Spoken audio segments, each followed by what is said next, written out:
Isso. A nossa próxima palestra ela tem como tema Neuromitologia, entre heróis e hereges. E quem vai palestrar é o mestre Igor Ferraz da Silva.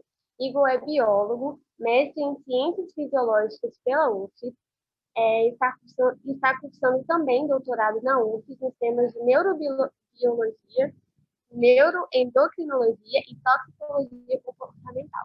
Igor já está aí?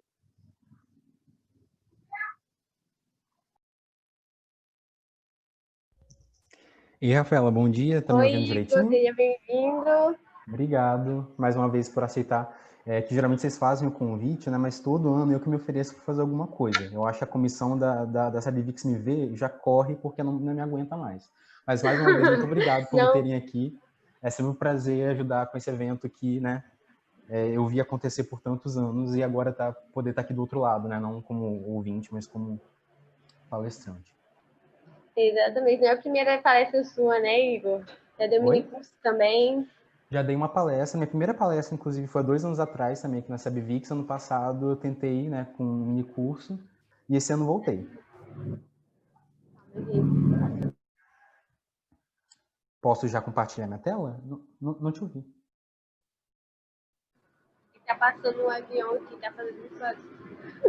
Eu moro no bairro República, minha filha. Aqui eu moro direto na rota do aeroporto. Então, assim, O é áudio avião do toda Igor tá hora. um pouco baixo pra mim ou é impressão? Deixa eu aumentar aqui, que eu não tô ouvindo ele direito, gente. Espera aí. Pra vocês também ou é só pra mim? Acho que é só pra mim, eu aumentei. Fala de novo, por favor. Não, eu falei que eu moro aqui no bairro República, então tá toda hora avião passando. Não se preocupa não, É, que de vez menino, em quando vai sempre. passar um avião aqui também. Meu Deus do céu, mas tá bom, Igor. Muito obrigada pelo convite novamente, tá? De estar aqui com a gente. E fica à vontade, agora a casa é sua, você já tá em casa, né? Ah, Não com é só a certeza. primeira Posso vez. compartilhar minha tela aqui? Claro, por favor. Tá.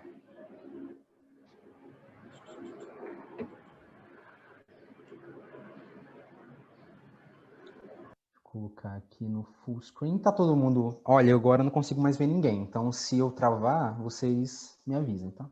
Peraí.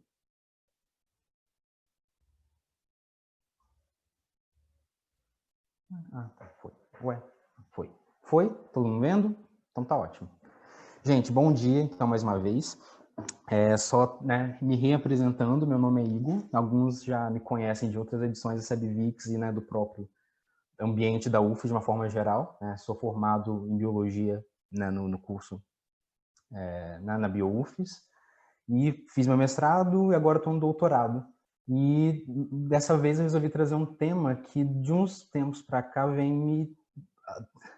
não vou dizer incomodando, mas vem me perturbando assim as ideias. É uma coisa que vem circulando assim minha cabeça já por diversas razões. Como a Rafaela me apresentou, eu trabalho com 2 temas que geralmente eles causam muita confusão nas pessoas. Um que é neuroendocrinologia, então quando as pessoas, a gente pensa em cérebro e hormônios, as pessoas já fazem vários tipos tomam vários tipos de conclusões. E uma das outras linhas do meu laboratório é de toxicologia comportamental. Meu laboratório, assim, o laboratório que eu participo. Não estou nesse nível de poder ainda de ter um laboratório meu. Mas, enfim, o laboratório que eu participo, outra das linhas é de toxicologia comportamental, principalmente com drogas de abuso. Então, as pessoas geralmente também têm várias opiniões sobre drogas de uma forma geral. Isso leva a vários tipos de desentendimento e alguns são bastante prejudiciais. Então, por isso, eu achei que fosse talvez bastante pertinente nessa época de muita desinformação que a gente está passando, trazer um tema que pudesse tratar isso e da área que eu trabalho, né, que são as neurociências. Então, eu não sei se alguns de vocês já tinham ouvido falar no nome neuromitologia antes, ou se pesquisaram antes de vir para a palestra, ou se caíram aqui de paraquedas, mas a gente vai ver que não é uma coisa boa, até porque a palavra mito em 2020 já não traz uma energia muito legal, né? Então, o que eu pretendo fazer hoje aqui é uma breve introdução à neuromitologia, né? Porque é um assunto extremamente extenso. Eu fui montar esses slides achando que... Eu estava até pensando, gente, não vai dar nem 40 minutos direito, e quando eu vi, eu tinha deixado várias coisas de fora, né? Do que não era tão essencial assim, e ainda assim ficou grande. Então, eu vou usar todos os 40 minutos que eu puder. Inclusive, se eu passar batido por alguma referência, não se preocupem, que é só realmente para trazer a atenção de vocês para isso, e depois eu posso conversar com a comissão organizadora para dar, lá, talvez um link do Google Drive, para deixar todas as referências para vocês, tá? Se passar correndo, não se preocupa. Mas, de uma forma geral, o que a gente vai abordar aqui hoje? A gente vai entender o que são esses neuromitos, é muito importante de delimitar o conceito antes da gente trabalhar com ele, entender um pouco da origem histórica desses neuromitos, como eles se espalham e se estabelecem, e tem um apelo cultural tão forte para a gente. Quais são as consequências, né? Para fechar, depois a gente vai pontuar as consequências da existência desses mitos, a gente vai ver que não são tão inofensivos quanto alguns possam parecer. E eu vou dar algumas dicas no final para a gente desmistificar os cérebros e combater essas desinformações a respeito do sistema nervoso, tudo bem? Então, esse outline realmente vai ser... Vocês vão ver que quem depois for olhar as referências mesmo, quem tiver interesse nas referências, vai ver que tem muita coisa além disso, tá? Então, aqui é realmente para trazer a atenção de vocês para esse tema e a gente partir desse ponto para essas discussões futuras. Vamos lá, aqui meu copinho. Eu vou tomar água nos 3 copinhos da Sebivix hoje para fazer propaganda. Então, vamos começar conceituando. Neuromitos, então, são essas concepções erradas e persistentes a respeito do cérebro e das neurociências. Então, quando a gente dá uma definição como essa, a gente precisa pontuar algumas coisas na definição. A primeira que eu quero chamar a atenção de vocês é para esse caráter de persistência. Como eu disse, a gente está vivendo numa era de desinformação né, completamente descontrolada. Isso.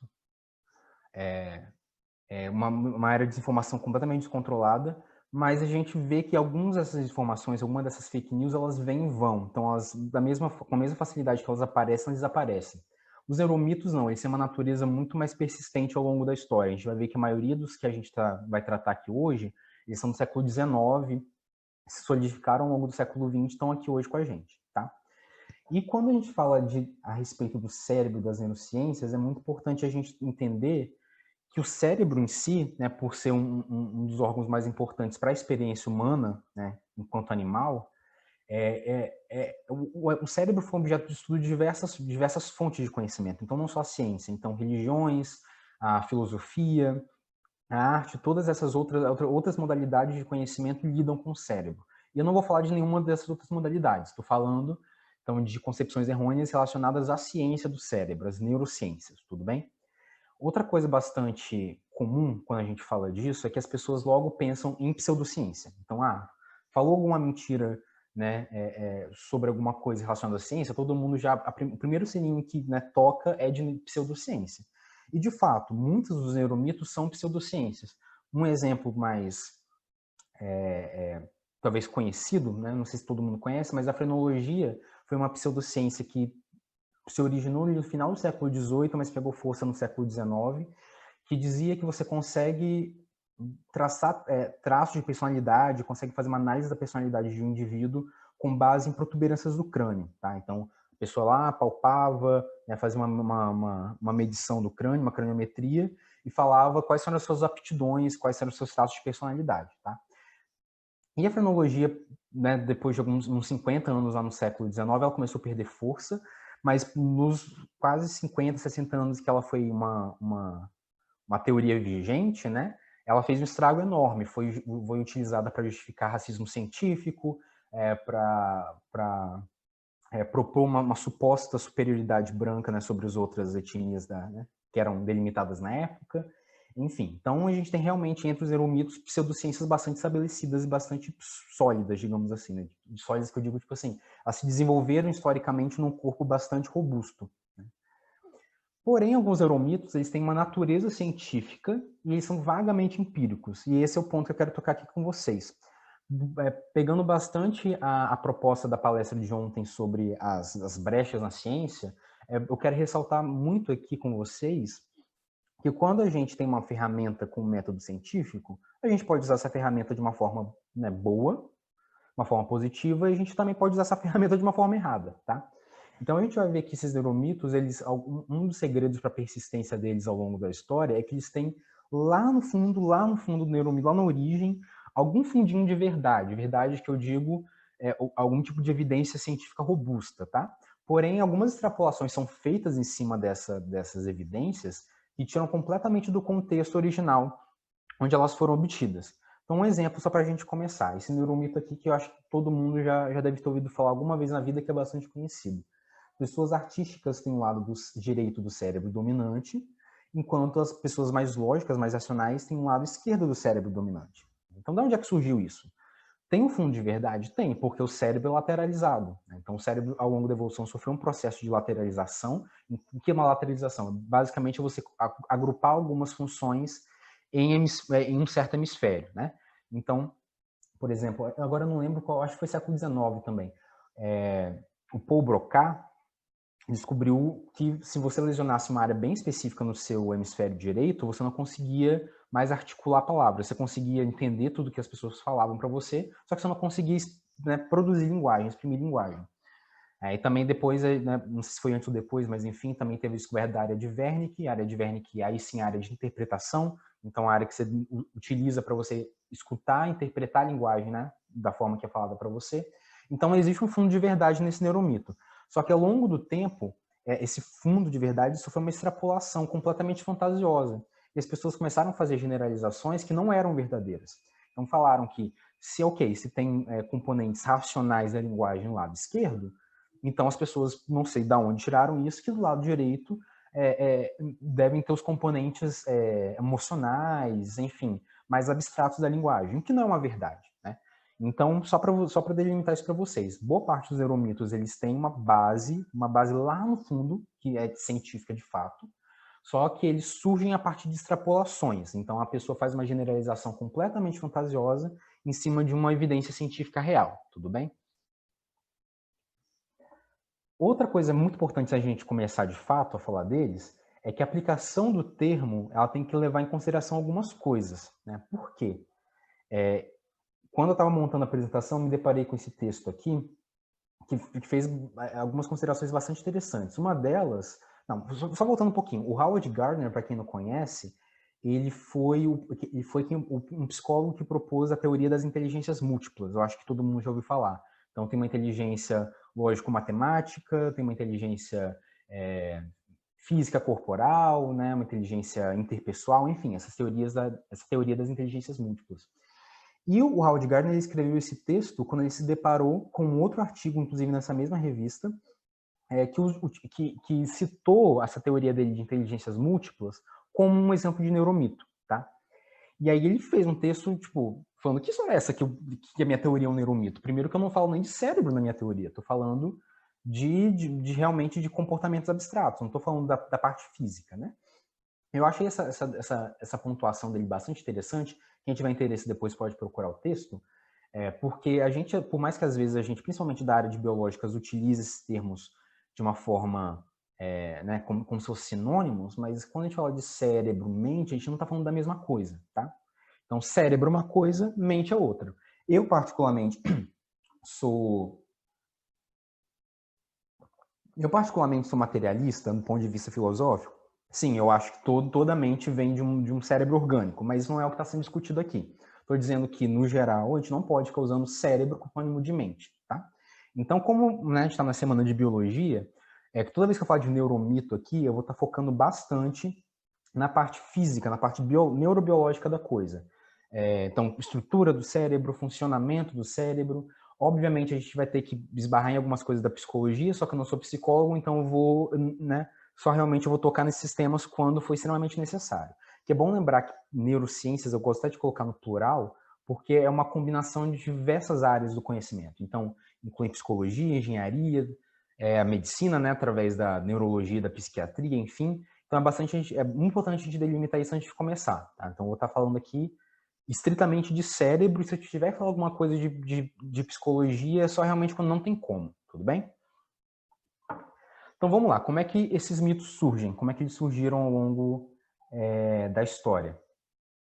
É muito interessante isso aqui, porque são várias origens possíveis, tá? Aqui eu vou pincelar umas 4, que são as mais generalizadas. Mas, de uma forma geral, a gente tem que ter em mente, quando eu falo da origem deles, que eu não estou colocando culpados aqui, tá? Então, não estou falando que fulano, quando citar o nome, eu vou citar o nome de algumas pessoas famosas aqui, durante essa palestra.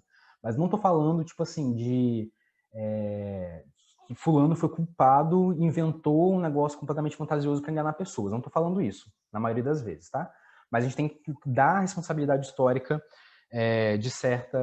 para certas pessoas e para certos eventos históricos. Então vamos começar com esse daqui. Uma das formas possíveis de surgir um neuromito é através de ausência de evidências e de metodologias adequadas de investigação em um certo período da história.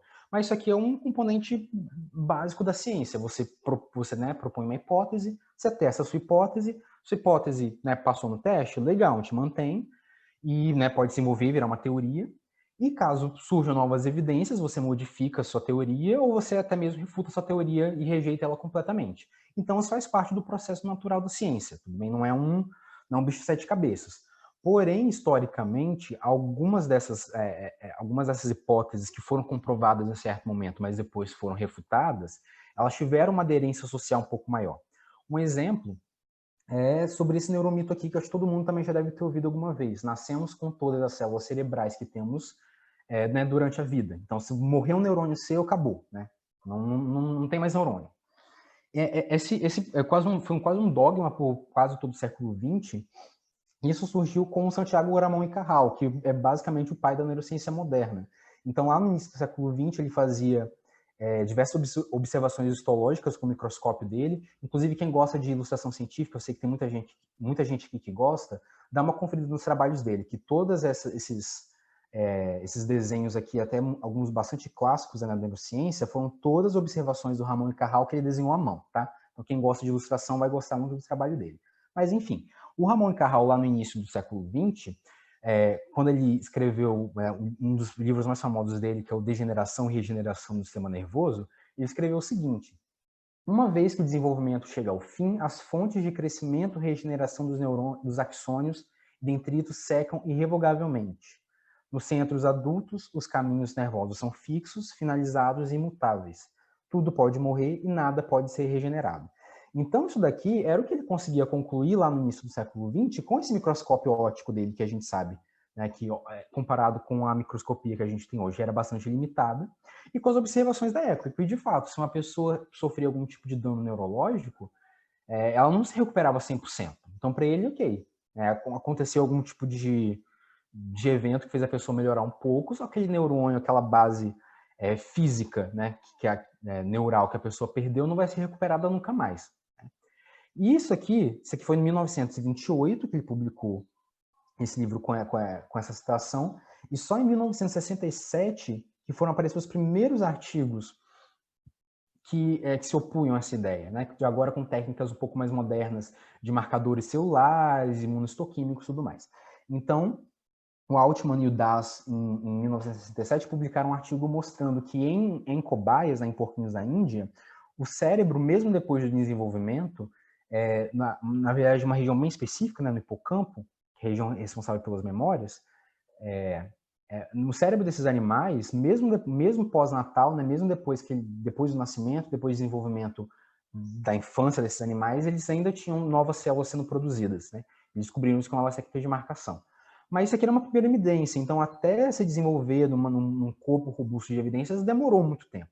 Enquanto isso, esse dogma do Cajal, que era um nome muito influente no início do século XX, ele solidificou de uma forma que foi muito difícil de contrabalancear isso. Então, na mente popular, essa ideia de que se você perder um neurônio acabou, você não regenera mais, ficou muito solidificada. Então, hoje a gente chega num ponto, com as técnicas mais modernas que a gente tem, de descobrir que no hipocampo de adultos, a gente tem células, adultos sadios, a gente tem neurogênese, a gente tem novas células sendo formadas. Inclusive, esse artigo aqui que saiu no começo do ano passado, mostrou até num adulto sadio tinha novos neurônios em idades até de 90 e poucos anos, 95, por aí. Tá? Então, é uma coisa completamente radical do que Cajal propôs lá no começo. Então, o neuromito que ele foi estabelecido porque ele teve muito tempo para se solidificar, e as novas evidências para refutar essa colocação do Cajal demoraram muito tempo também para chegar. Uma coisa muito interessante que alguns autores colocam é que alguns obstáculos na comunicação e na educação de ciência facilitam a propagação desses mitos, a consolidação desses mitos. Porque, por exemplo, eu achei primeiro essa reportagem aqui no G1, e para eu achar esse artigo depois, eu tive que trabalhar, que eu tive que escavar um pouquinho. E quando a gente fala muito de comunicação e educação de ciências, as pessoas às vezes já mentalizam numa pessoa fora do ambiente acadêmico. Mas estou falando da gente também no ambiente acadêmico. A gente tem dificuldade por paywall, né, por revista paga, por, enfim, problemas estruturais de ter acesso a novas pesquisas, novas evidências, para contrabalancear o que a gente já tem, né, no passado. Então, essa dificuldade só aumenta ainda o tempo possível para essas teorias ultrapassadas solidificarem e a dificuldade da gente refutar elas atualmente. Tudo bem? Próximo ponto. Interpretações equivocadas de pesquisas neurocientíficas. Isso aqui provavelmente deve ser a razão mais comum de surgimento de neuromito. Aquele neuromito lá da lateralização do cérebro é um exemplo clássico desse, então foi uma pesquisa científica, né, válida de lateralização do cérebro, que depois foi extrapolada, foi, né, colocada de uma forma equivocada. Agora, um outro neuromito muito comum também, que todo mundo já deve ter ouvido falar, não é possível? Mentira, talvez seja possível que alguém não tenha ouvido falar. É o que nós usamos apenas 10% do nosso cérebro. Isso aqui é uma bagunça, isso aqui é um negócio assim, pelo amor de Deus. Historicamente, o que se tem sobre isso aqui? William James, que era um psicólogo e filósofo de Harvard, também lá no começo do século XX, ele trabalhava com algumas crianças que a gente chama hoje de crianças de altas habilidades, né? E falando lá no congresso, ele citou que esse paciente dele tinha um potencial latente, eu acho que ele usou esse termo, potencial latente, e ele colocou uma proposta de que todo mundo tem um potencial latente para ser explorado, né? E aí esse termo dele foi tirado de contexto e foi aplicado depois ao longo do tempo como usamos 10%. Geralmente essas porcentagens elas mudam de acordo com a referência histórica. Então, usamos 10%, 15%, 20% do cérebro. Tá? Então, foi tirado então de contexto dos estudos que ele fazia com essas crianças de altas habilidades. Mais ou menos lá na mesma época, no começo do século XX, o Wilder Penfield, que é um neurocirurgião extremamente importante para a história da neurociência, ele estava fazendo os primeiros estudos dele de neuroestimulação. Então, ele estimulava regiões cerebrais diferentes nos pacientes dele e via a resposta que o corpo tinha. Inclusive, foi ele que montou aquele homúnculo somatosensorial, já viram? Aquele mapa do cérebro de acordo com regiões do corpo. Foi ele que montou. Só que quando ele estimulava certas regiões, ele via que não tinha nenhuma resposta no paciente. Então, hoje a gente sabe que uma região chamada de córtex associativo, que é importantíssima, que de fato, se você estimular, você não tem uma resposta muito exacerbada, mas de uma forma geral, a galera interpretou aquilo como: gente, tem uma área no cérebro que se você estimular não acontece nada. Então é uma área que a gente não usa, não está sendo usada. E aí foi virando uma bola de neve. E chegou, obviamente, coitado do Einstein, sofreu em vida e depois, quando ele morreu, não deixaram ele descansar. E aí depois surgiram frases atribuídas a Albert Einstein, quando perguntavam, por que você é tão inteligente assim? Ele falava, né? Ele não falou isso, né? Mas atribuíam a ele essa frase dos 10% e tudo mais, e acabou virando uma bola de neve. Também que contribuiu para a solidificação desse mito foi um livro de autoajuda lá do início do século XX também, Como Ganhar Amigos, Conseguir Amigos e Influenciar Pessoas. Foi um dos livros mais influentes do século XX na literatura americana, tá? Vendeu milhões de cópias. E no prefácio desse livro tinha essa frase, né, de um jornalista da época que era muito entusiasta de ficção científica, que ele colocou, né? Usamos 10% do cérebro, tal, escreveu isso no prefácio do livro como uma justificativa para esse livro de autoajuda. Esse aqui é os primórdios do coach, né? Foi esse livro aí, tudo bem? Então a gente vê pesquisas feitas de uma forma correta, tiradas de contexto, generalizadas, extrapoladas, que viram uma bola de neve, viram um mito muito maior do que elas eram, né? E levam desinformação para as pessoas. Próximo ponto, anacronismo científico. O que é isso? Quando você aqui, né, quando a gente fala, né, de teorias são refutadas, a gente pensa numa linha do tempo, uma coisa bastante linear, né? Então você tinha uma ideia, ao longo do tempo essa ideia foi provada, foi demonstrado que aquela ideia não era tão legal assim, e a gente substituiu por outra. Um anacronismo científico é diferente. Um anacronismo científico é uma ideia que ela já foi refutada no ano passado, mas que não sei por que alguém resolveu ressuscitar e utilizar como se fosse uma coisa relevante, né, nos tempos atuais. E esse aqui provavelmente é o meu neuromito favorito, entre aspas, é o que eu mais odeio, assim, o que mais me ataca, né? Que é o que possuímos um cérebro reptiliano responsável por nossos instintos. Eu tinha até esquecido que isso aqui existia, mas aí eu não sei como, gente, eu não sei se eu tive um lapso, eu não sei se era o tédio da quarentena, eu não sei o que foi, só que eu me deparei com esse texto aqui, está num site de uma instituição que faz cursos de coaching, né? E lá nesse site deles, eles têm uma seção só sobre o cérebro humano, porque eles dizem que eles fazem um coach baseado em evidências da neurociência. Então eles resolveram dedicar uma parte do site deles para o cérebro humano. E aqui tem esse texto aqui, que eu posso ficar falando desse texto o dia inteiro se eu quiser, mas vamos só criticar algumas partezinhas, né? Olha só, aqui no começo ele fala que o cérebro humano é o único órgão que consegue se desenvolver, tá errado, né? Que possui 3 camadas, e essas camadas se chamam cérebro reptiliano, sistema límbico e córtex. E aí ele fala para pipi de sistema límbico, que a gente não dá atenção, o sistema límbico é o cérebro do cérebro, e depois ele emenda também com coisa de hemisfério esquerdo e hemisfério direito, enfim, vira uma sopa de pseudociência e neuromitos. Tá? Então essa teoria, essa hipótese, né, do cérebro reptiliano era uma coisa de fato relevante lá nos anos 60, anos 70, que foi ressuscitada e aplicada agora para dar uma justificativa para certas técnicas, né, principalmente de coaching, de marketing, como a gente vai ver.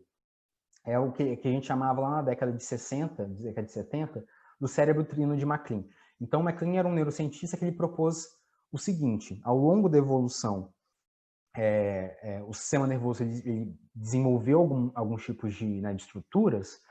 E na visão dele, a evolução acontece de uma forma linear. Então, você basicamente, ao longo da filogenia, você ia adicionando peças novas no cérebro, o cérebro ia ficando mais eficiente, né, mais humano, digamos assim. Que, obviamente, é uma visão completamente equivocada mesmo para os anos 60, né? Os adversários dessa hipótese chamavam de teoria do sorvete, porque para o MacLean, basicamente, você tinha aqui a casquinha de sorvete. Aí você chegava lá, réptil, colocava uma bola de sorvete. Aves, colocava uma bola de sorvete, entendeu? Até você chegar no cérebro humano, que era um sorvete com 5 bolas, com 5 estruturas novas que surgiram do nada durante a filogenia. Obviamente, todo mundo sabe que isso está bastante errado, né? Mas, de uma forma geral, algumas pessoas bastante influentes da época compraram essa ideia dele, né? Então, aqui, uma das principais razões para essa teoria ter sobrevivido até basicamente os anos 90 foi um livro do Carl Sagan de 1977, que é Os Dragões do Éden, em que ele fazia algumas especulações sobre a evolução da inteligência humana. E por mais que ele fosse bastante cauteloso, mais uma vez, não estou falando que ele foi culpado, né, mas ele foi responsável, por mais que ele tenha sido bastante cauteloso nas considerações dele, ele era um entusiasta da hipótese do MacLean. Então, com isso, esse cérebro trino ficou vivo por basicamente uns 20 anos, até o início dos anos 2000, até que chegaram as evidências mais modernas de que não é assim que a evolução do cérebro dos vertebrados aconteceu. Então, lá em 2002, foram publicados 2 artigos bastante fundamentais para quebrar essa hipótese. Um deles que eu trouxe aqui, do Aboutiz, em que ele mostrou que algumas estruturas, as estruturas que o MacLean diziam que eram novas para cada um desses grupos, elas não eram novas. Então, por exemplo, ele dizia que os núcleos da base, entre eles o estriado, né, essa parte branca aqui, era uma coisa só dos répteis, né? Só que os mamíferos também têm estriado, não é uma coisa que veio dos répteis. O ancestral comum entre o sauropsida e o sinapsida já tinham corpo estriado. E também já tinha córtex. O córtex não foi uma invenção dos mamíferos. O córtex ele foi reorganizado ao longo da filogenia. Então, esses artigos vieram para derrubar essa hipótese do MacLean, só que de uma forma geral, ela foi ressuscitada recentemente para justificar alguns tipos enfim, de colocações, principalmente nesse curso de marketing, né, que fazem generalizações bastante bestas sobre comportamento humano, para justificar esses cursos, né? E por fim, deixa eu ver que horas são. Tá. E por fim, a gente tem essa possível origem que não chega a ser uma origem de neuromitos, mas uma coisa que causa muita confusão nas pessoas, que é uma discrepância entre linguagem profissional e linguagem coloquial que as pessoas geralmente usam. Um exemplo bastante clássico disso. Comentários que as pessoas fazem sobre ativar o cérebro. As pessoas, de uma forma geral, elas acham que o cérebro é uma máquina que você vai lá, aperta um botão, pá, ativei. Pá, ativei tal coisa, ativei tal coisa. E vai achando que é assim. Sim, a gente ativa várias regiões, é o termo que a gente usa, inclusive, nem é tão técnico assim, que é excitar alguns grupos de neurônios ou neurônios individuais, ou inibir, no caso, né, de desativar, mas esses processos ocorrem a todo momento. Então, não é uma coisa, ativar uma região do cérebro não é nada tipo especial, né? Às vezes, se você desativar, se você inibir uma região do cérebro, você tem uma consequência fisiológica muito mais exacerbada do que se ativar alguma coisa. Então, às vezes, as pessoas vão justificar alguns argumentos neurocientíficos usando ativar, como se ativar fosse ligar alguma coisa, né? Sendo que não é bem assim que acontece. Outra coisa bastante comum é onda cerebral. As pessoas usam o termo onda cerebral com bastante frequência. E as pessoas pensam que é um negócio assim, né? Você é a Jean Grey, consegue mover coisas com a mente. Na onda cerebral, não sei o quê. E não é assim, claramente não é assim. Quando a gente fala de onda cerebral, a gente está falando disso aqui. A gente está falando de uma representação gráfica da atividade cerebral numa eletroencefalografia. Então, os neurônios eles têm uma corrente, né, transmembrana, e essa corrente ela oscila. Como qualquer coisa que oscila, você consegue, né, representar um tom cartesiano com uma onda. E aí, quando você coloca um eletrodo, ele capta aquela... É bem fraquinho, realmente, a quantidade de oscilação que escapa, né, através do crânio para a pele. Então, o eletrodo ele vai, capta aquilo, amplifica e digitaliza. E a versão digitalizada são essas ondas. Então, não é uma onda, né, tipo um X-Men. Isso não é um X-Men, tá? Quando a gente fala de onda cerebral, a gente está falando de uma representação gráfica da atividade do cérebro. Então, esses termos, geralmente, as pessoas usam de uma forma coloquial, de uma forma errada. Não chega a ser um neuromito, mas são termos que causam confusão, às vezes, as pessoas usam de forma indevida. Mas, como eu disse, isso aqui é um resumo do resumo, tá? Então, aqui, essa autora, a Tokuhama Espinosa, ela né, fez uma lista um pouco mais abrangente, algumas coisas que a gente já falou aqui, outras coisas que a gente não vai dar tempo de falar, mas podem conferir depois, eu vou né, talvez deixar a referência dela com vocês de alguma forma, mas tem uma coisa aqui também bastante interessante, humanos, é uma das razões que ela cita, né? Humanos querem simplicidade, e a gente né, vê que todos os neuromitos são generalizações muito simples e muito eficientes de uma pessoa entender, e isso às vezes é muito perigoso, né? Então vamos lá, a gente já viu que esses neuromitos surgem de diversas formas, historicamente, e no século XX eles tinham formas bastante eficientes de se estabelecerem. Só que a gente não está mais no século XX, está no século XXI, e agora a gente tem alguns novos desafios a respeito de como esses neuromitos se espalham e se estabelecem, e a gente precisa entender esses desafios se a gente quiser impedir essa propagação de desinformação, tudo bem? Então aqui eu vou citar dois exemplos que talvez sejam mais relevantes para a gente. Infelizmente, através da educação formal. Então, às vezes a gente pensa que quem tem uma educação, quem está no ambiente formal de educação não comete esses erros, né? Mas algumas pesquisas mostram que não é bem assim. Esse aqui talvez seja o estudo, não foi o primeiro do tema, mas talvez o estudo mais relevante, foi citado diversas vezes, lá de 2012, que mostrou a prevalência e alguns preditores desses neuromitos entre professores do Reino Unido e da Holanda, tá? Foi uma amostra relativamente pequena, só de 200 professores, mas meio que abriu a mente das pessoas sobre esse problema. Então, os professores de educação básica, quando eles eram expostos né, no questionário alguns neuromitos, alguns eram mais voltados para a psicologia da educação, que eu não vou falar tanto aqui, mas alguns sobre né, neurociência básica, ou eles falavam né, com níveis, eles erravam, né, eles falavam que esses neuromitos eram verdades em né, níveis altíssimos, ou eles falavam que não sabiam, o que é muito preocupante. Então, por exemplo, a gente tem desde mitos como esse aqui, né, da diferença do cérebro, dos hemisférios do cérebro, em que a maioria dos professores dos dois países rejeitavam, mas alguns, como por exemplo o dos 10% do cérebro, tinham uma prevalência muito alta, mais do que se esperava. Por exemplo, lá na Holanda, 42% dos professores falavam que esse neuromito era verdadeiro, que é um número bastante alarmante. Né? Outra aqui também que eu fiquei, gente, chocado. Cadê? Não está aqui não, mas no próximo slide ele vai voltar esse exemplo, que é do cérebro, se você não beber água, o seu cérebro encolhe. Tá? Então a gente vê que alguns professores de educação básica, eles ainda carregam esses neuromitos como verdade, e essa pesquisa, na verdade, a preocupação dela é que alguns desses neuromitos sobre psicologia da educação vinham de professores que falavam que aplicavam conceitos da neurociência para a educação. Então, basicamente, eles estavam aplicando conceitos sobre memória e aprendizagem nos alunos deles, que eram conceitos que não tinham nenhuma validade científica, que é obviamente, muito preocupante para os processos de ensino-aprendizagem. Aqui no Brasil, tem estudo aqui sobre isso, aqui no Brasil. Eu vi isso no começo do ano, só que eu não achei que eu fosse fazer uma palestra sobre isso. Então, não sei onde esse artigo foi parar, procurei, não achei. Mas achei esse artigo bastante interessante aqui também, que dá uma visão mais geral sobre o que está acontecendo aqui no Brasil. Isso aqui é da década passada, mas dá para a gente abrir um alerta. E foi esqueci. Um levantamento que a Suzanne Herculano Rosel, para quem não conhece, a patroa da neurociência no Brasil, ela fez aqui no Brasil sobre conhecimentos de neurociências no público em geral, na chamada década do cérebro, né, que foram os anos 2000. Então, aqui ela comparou tanto essas afirmações, tanto com neurocientistas quanto com pessoas que não eram das neurociências. Ela separou em ensino médio, educação, né, ensino superior e pessoas já graduadas. E ela viu que, obviamente, quanto maior o nível de educação, a tendência é que as pessoas acreditem menos nesses neuromitos. Só que para alguns neuromitos, como por exemplo para esse aqui, cadê? Eu devia ter marcado isso antes, né? Fui bom. Cadê? Esse aqui, tamanho do cérebro não tem correlação com inteligência, né? A prevalência de respostas, né, nos 3 grupos era muito similar. Então, a pessoa do ensino médio respondia de uma forma correta, da mesma forma que uma pessoa já graduada. Então, mesmo o ensino superior não era o suficiente para as pessoas se desprenderem desses neuromitos.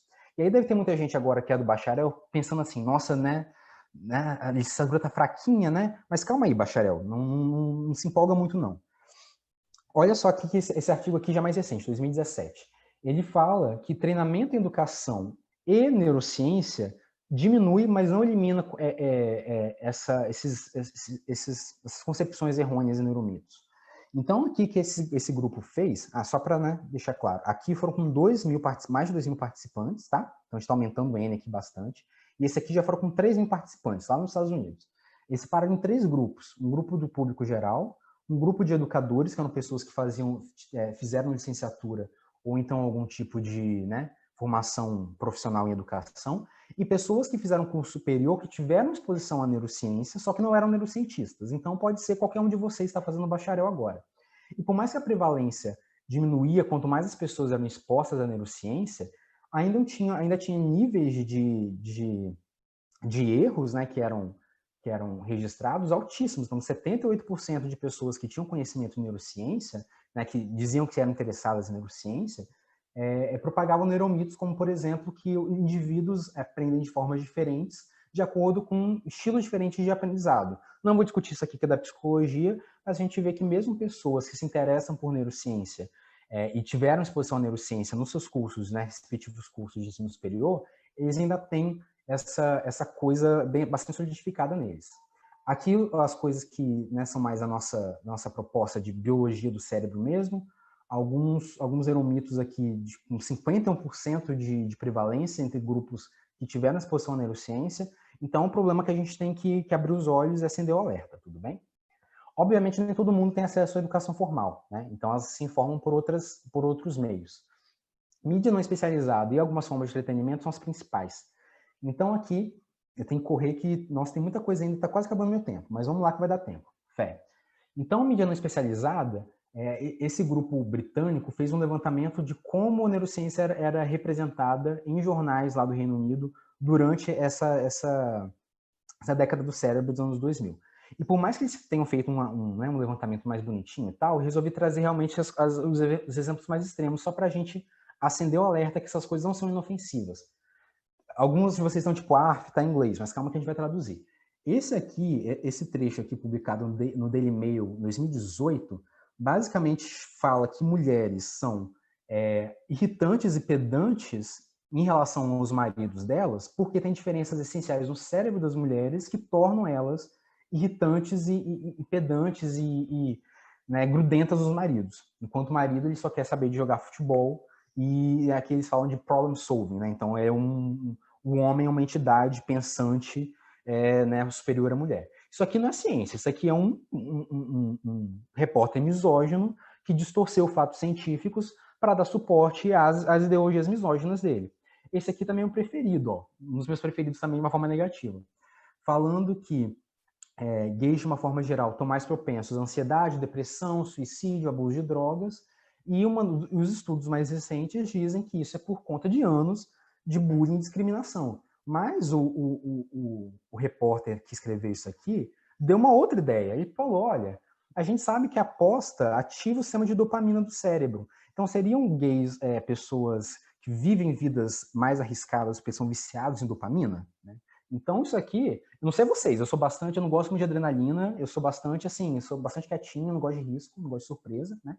Mas esse repórter achou que fosse, né, relevante distorcer fatos neurocientíficos para passar uma ideia homofóbica lá nos anos 2000, né?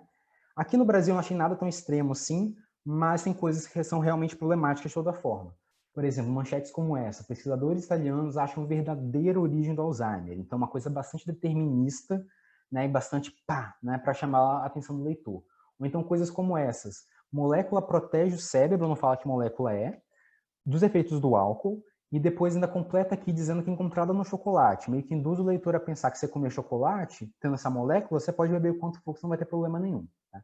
Então, esses neuromitos eles são espalhados a partir desse tratamento, né? A gente fala muito de tornar a linguagem acessível, a gente tem que tomar cuidado para não empobrecer a linguagem, porque senão a pessoa que está do outro lado não vai ter nenhum ganho disso. Ficção científica, eu sei que muita gente gosta, tá?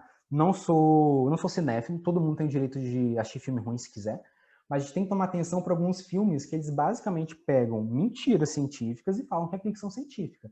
Esse aqui do Limitless, acho que é de 2011, aqui está escrito aqui no pôster: e se nós tomássemos uma pílula, se você tomasse uma pílula, não, e se uma pílula pudesse te tornar rico e poderoso, né? Isso daqui depois virou uma série terrível, que eu assisti 2 episódios, larguei. Tem o exemplo do filme da Lucy, da nossa querida Scarlett Johansson, que virou um pendrive no filme. Aqui está em francês. Mas está dizendo basicamente que nós utilizamos 10% do cérebro, né, das nossas capacidades cerebrais, e ela usa 100%. Né? E mais uma vez, com uma substância misteriosa que faz você, né, ficar super inteligente. Quase acabando em Sebvix, não se preocupa não. Aí a gente pensa, gente, mas quem é que cai num negócio desse, Igor? É ficção científica, as pessoas assistem isso sabendo que não é verdade, né? Mentira. Não seria um problema se não existia um mercado bilionário, literalmente bilionário, em 2015 atingiu $1 bilhão, eu acho que mundialmente, porque esse artigo aqui não é dos Estados Unidos, né? Eu acredito que seja uma estimativa global. $1 bilhão em venda de substâncias são vendidas com a propaganda de te tornar mais inteligente. É um fenômeno que alguns autores mais recentes estão chamando de neurologia cosmética e comparam com basicamente você tomar esteroide anabolizante para ficar forte.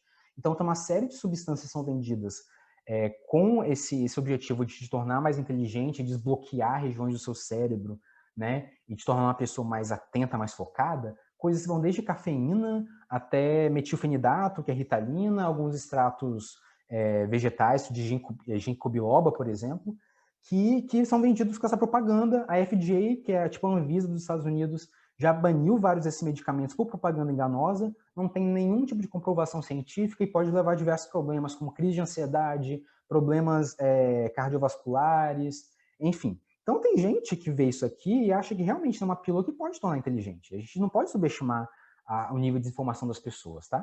Inclusive, eu conheço gente informada que toma suplemento alimentar achando que vai ficar inteligente. Para correr agora, só para dar um fechamento, gente. Então a gente viu que esses mitos eles trazem consequências bastante sérias para o nosso dia a dia, tudo bem? Resumindo, impactos em políticas e estratégias educacionais, quando a gente aplica esses mitos de neurociência para a sala de aula. Impactos na saúde mental e física dos indivíduos, então tem pessoa tomando suplemento alimentar sem prescrição médica, vários estigmas sobre saúde mental, sobre pessoas com depressão, sobre pessoas com esquizofrenia, que são propagadas por conta de neuromito, com autismo, que nem a palestrante, né, na palestra anterior falou sobre a questão de vacina e autismo. Então, esses impactos na saúde mental e física dos indivíduos são propagados por conta de neuromitos. Reforço de estereótipos de grupos identitários e minorias, como a gente viu. Então, muita gente justificando misoginia, homofobia, transfobia por conta de distorções de estudos neurocientíficos. Uma coisa que muita gente faz nessa questão de reforço de estereótipo é gente que fala, é uma coisa que eu me sinto bastante, né, por ser da minha área, que açúcar é droga. E muita gente anti-proibição de drogas usa esse argumento, açúcar é droga, então não sei o que, pipopó, vamos liberar tudo. E esse argumento do açúcar é droga surgiu como uma forma de terrorismo nutricional para pessoas gordas, para propagar a gordofobia, tá? Então, isso não ajuda pessoas que sofrem com gordofobia e não ajuda pessoas que são dependentes químicas. Não parem de falar que açúcar é droga, pelo amor de Deus. Se você se acha inteligente falando isso, você não é. E normalização de golpes e fraude, charlatanismo de formas gerais, como um novo, né, a nova febre do momento, que é o jejum de dopamina. A pessoa se isola do mundo, achando que ela vai perder dopamina e isso vai, né, tornar o cérebro dela mais limpo, né, fazer um detox, um negócio, né, mais mais evoluídos, digamos assim. E para finalizar, a gente tem algumas estratégias que eu quero deixar com vocês para a gente desmistificar os cérebros e combater esses neuromitos, tudo bem? Primeiro, cuidado com tudo que tem prefixo neuro na frente. Então, é neurocoaching, programação neurolinguística, essa aqui é uma pseudociência já bastante estabelecida. Figuras de cérebro geralmente acesos e sinapses, soltando raios, negócio assim. Isso é para chamar atenção e geralmente é para vender algum tipo de produto que não tem nenhuma evidência neurocientífica, tá? Mas só realmente para fisgar as pessoas. Então, cuidado com prefixo neuro e referências a cérebro gratuitas. Procura sempre por conflito de interesse, agenda ideológica, geralmente alguns interesses financeiros, geralmente. Geralmente quem faz tem interesse financeiro geralmente faz essas afirmações grandiosas, tipo, isso aqui é um método revolucionário, isso aqui nunca foi visto, tudo bem? E quem faz isso não é só gente pseudocientífica, não, tá? Todo mundo deve conhecer o Elon Musk, né, o marido da Grimes, que ele fez uma startup agora de implante cerebral, em que ele fez agora um evento no final de agosto, falando que ele ia apresentar um método revolucionário de implante cerebral, que ia curar o Parkinson, Alzheimer, não sei o quê. Ele chegou lá, era uma porquinha Gertrudes, a porquinha Gertrudes num cercadinho, com um implante cerebral que neurocientistas já fazem há quase 30 anos. Então, assim, obviamente ele tem interesse de vender o produto dele, e ele fez uma... Gente, é super revolucionário, né?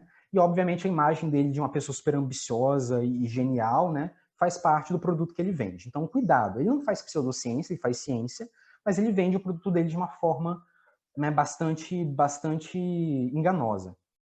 E, para finalizar, cuidado com metáforas sedutoras a respeito do cérebro, né, tipo, equilíbrio, vamos restaurar o equilíbrio do cérebro, e aprendam a reconhecer e debater, principalmente debater ciência de qualidade.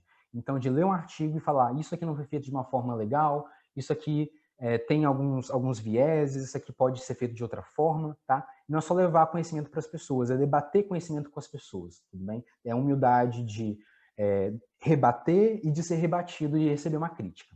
E realmente agora, prometo que é só para finalizar, queria divulgar esse projeto de combate aos neuromitos daqui do Brasil, lá do Rio Grande do Sul. Sigam eles no Instagram, os neuromitos. Eles já publicam livros já há alguns anos, tem livros para crianças também, para fomentar a divulgação de neurociências para crianças. E a gente tem que mostrar para todo mundo, não para crianças, mas para qualquer tipo de nível de idade, de aprendizado, que o cérebro não precisa dessas mentiras, né, para ser uma coisa fascinante. Ele é fascinante por si só, né, e todo mundo que tiver interesse em neurociências pode aprender de uma forma eficiente, sem mentiras, tá? Então, queria agradecer, deixar meu e-mail com vocês, por caso algum contato. Passei alguns minutos do tempo, peço perdão, tá? E é isso, espero que eu tenha ajudado a contribuir para o debate da Semana de Biologia. Igor, muito obrigada. Com certeza você contribuiu. O chat aqui, você é sucesso. Todo mundo falou que se não tiver palestra sua, você vive que flopa. Então, assim, já deixa aqui No ano que vem eu espero o convite, Fica então, pro ano tá? que vem da CEOS e chamar o Igor, porque senão vai flopar. Então, agora a gente vai para as perguntas. E, bom, a primeira pergunta é do Luiz Cláudio. Ele quer saber o seguinte: o dualismo mente-corpo é também um neuromito? O quanto essa ideia é persistente na academia e enviesa a produção acadêmica? Então, pergunta muito boa. É uma das questões que eu não queria discutir no começo. Dualismo corpo-mente é uma questão que ela não é científica, ela é filosófica. Então, a gente tem que tomar cuidado com isso, tá? A gente pratica ciência até onde o escopo da ciência vai. A questão do dualismo mente-corpo é uma questão filosófica. Então, é um debate, obviamente, em conjunto de neurocientistas com filósofos e outras áreas do conhecimento. Então, eu não chamo de neuromito porque ela não tem natureza científica de fato, tá? É um debate que a gente tem que fazer com outras áreas do conhecimento. Obrigada, Igor. Outra pergunta é do David. Ele mandou: qual a sua opinião sobre hipnoterapia? Ela se encaixa entre os neuromitos ou há evidências concretas de sua eficácia? Desculpa. Eu imaginei que alguém fosse perguntar sobre hipnoterapia. Então, eu dei uma lida bem por cima enquanto eu montava a palestra. Tem muita coisa sólida e tem muita coisa que não é tão sólida assim. A hipnoterapia, como qualquer tipo de terapia, ela tem correntes, né? E uma das correntes da hipnoterapia é aquela que é baseada na tal da programação neurolinguística que eu falei agora no finalzinho. A programação neurolinguística é uma pseudociência. Então, qualquer tipo de terapia baseada na PNL também é uma pseudociência. Mas existem outras correntes de hipnoterapia, talvez alguém da psicologia, mais pessoal da psicologia, né? consiga abordar isso melhor, que tem evidências um pouco mais robustas, tudo bem? Mas não dá para bater o martelo, não dá para dar um veredito. Tem correntes e correntes. Obrigada, Igor. Olha, agora a Karina, que é da nossa CEO, ela quer saber, você considera que, mesmo errôneos, os neuromitos são essenciais para a promoção de discussões e estudos? Olha, a gente pode acabar usando eles para discutir algumas coisas, né? Como a gente tenta fazer para combater. Só que é uma coisa, eu acho um método muito perigoso, muito arriscado, assim, né? Você, tipo, jogar uma coisa ruim para depois a gente é pegadinha, tá? Isso aqui não acredito no que eu falei, não. Eu acho que tem métodos muito menos arriscados de você discutir ciência que não incluem espalhar desinformação, né? Foi o que eu falei, às vezes a gente tem essa coisa de querer fazer uma linguagem acessível e a gente acaba distorcendo a mensagem original.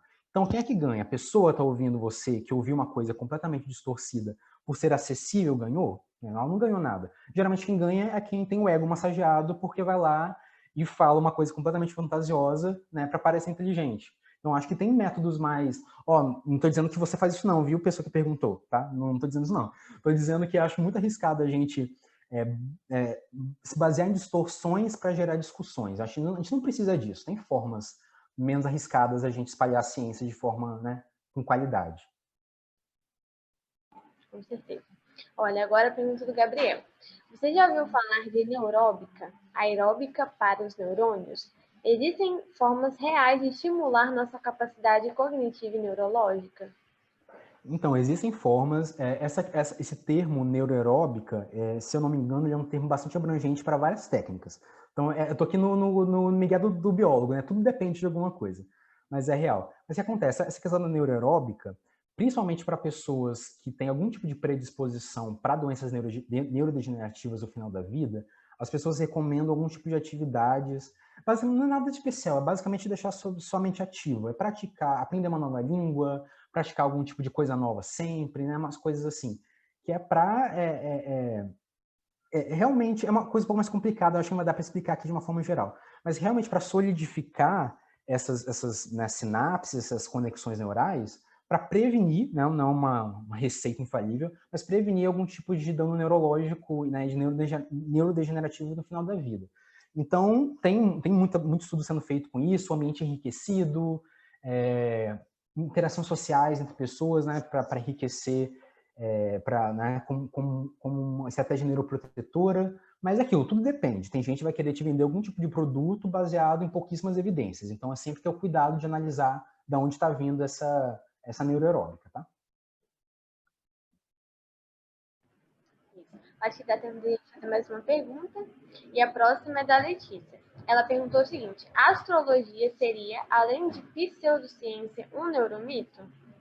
Lembrando mais uma vez, o que? A astrologia a gente considera aqui no grupo científico uma pseudociência, tal, tudo mais, mas ela já é uma pseudociência que ela já saiu do campo das neurociências, por mais que ela fale de comportamentos, né? Então, lembrando, neuromito, gente, por mais que vocês queiram extrapolar para coisas bastante extremas, como, né, algumas posições filosóficas são muito comuns, astrologia, alguns podem até falar de alguns preceitos espirituais e religiosos, a gente está falando de ciência, a gente está falando de método científico aplicado de forma errada que leva a conclusões erradas. Eu não colocaria astrologia nesse bolo, mas seja uma pseudociência, porque não é nada feito de forma científica que levou ao conhecimento do cérebro e foi distorcido. O conceito de neuromito é pesquisa neurocientífica que foi distorcida de alguma forma historicamente, tudo bem? Tudo bem, eu acho que deu a hora. E Obrigado. muito obrigada, tá, Igor, por Eu ter aceitado. só queria fazer um disclaimer, tá? Gente, eu falei mal de Carl Sagan, falei mal Falei mal não, né? Eu não falo mal de ninguém, eu só faço uma crítica. Critiquei Carl Sagan, critiquei ficção científica, critiquei Elon Musk. Se eu aparecer morto amanhã, foi um nerd que me matou, tá? Então, se eu desaparecer, já sabem quem foi. Mas, de uma forma, foi um prazer estar com vocês. Foi um Espero que, prazer né, mesmo a nosso. correria tenha dado, né, pra gente abordar. E um beijo, até a E próxima. Espero o convite. Espero meu brinde também. Eu quero meu brinde. a Falaram que gente vai ter vai brinde dar, para a gente vai palestrante, eu dar, quero brinde. calma que a gente vai dar, a gente vai mandar. E deixa eu falar, tem mais perguntas aqui no question, no QA, né, lá, e aí você pode responder. Posso aqui Aquela respondendo? pergunta, pode, por favor. Tudo. E é isso, assim, muito obrigada, tá bom? Foi um prazer. Foi um prazer estar com vocês. Tchau. Beijo, tchau. Bom, pessoal,